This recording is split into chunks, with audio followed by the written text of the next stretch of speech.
Nagi-crave talaga ako ngayon sa biko at ito nga may tapol kami na bigas galing pa ng probinsya. At dahil malayo pa nga ang pinanggalingan nito, aming tinipid. Half kilo lang ang ginamit namin dito tapos hinaluan namin ng puting malagkit na nabili sa palengke. Sakto walang biyahe ang aking pinsan ngayon. Dahil siya ang expert sa paggawa ng biko ay siya na ang pinagluto ko nito. So ayan, nauna niya nang magawa yung pang-toppings. Tapos itong latik nga, naalala ko ang nanay ko, ganito yung kulay nun kapag nagluluto siya ng biko. Yung talagang malagkit na, lapot na yung latik bago lagyan ng kanin. At perfect din yung pagkaluto niya ng malagkit, hindi siya malata at hindi rin siya masyadong matigas. Masarap pala tong gawin sa rice cooker para talagang ma-perfect.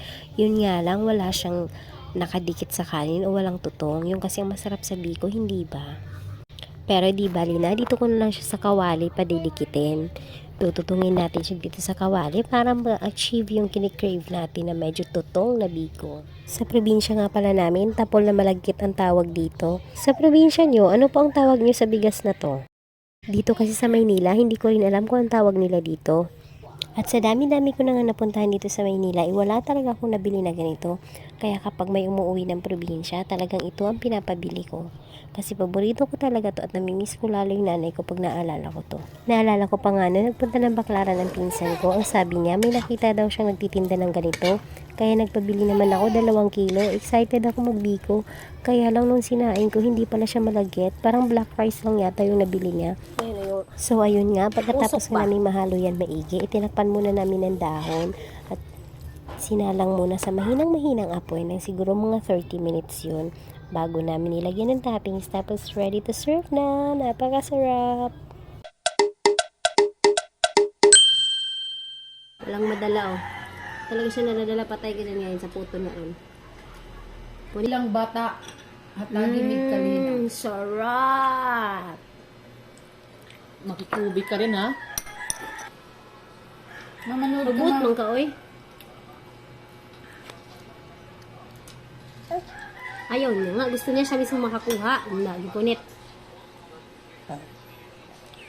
Da. Hindi daw siya ang nag-effort kaya ayaw niya.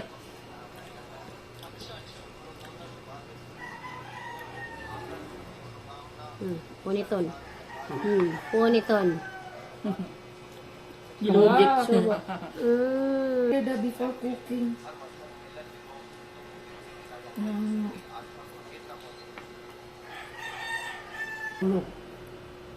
Iyan man ang puniton mo. Wala na. Tama na yung pagka-grieving ko. Yummy. Puniton. Puniton. Hindi ka makuha.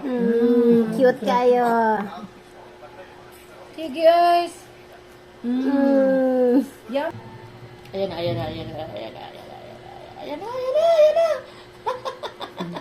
Lami oy. Grabe pa rin kamot. Grabing paningkamot. Grabing Pawis pa rin sa paningkamot. video. Pawis na yan. Daon na ang kuwan. Yummy.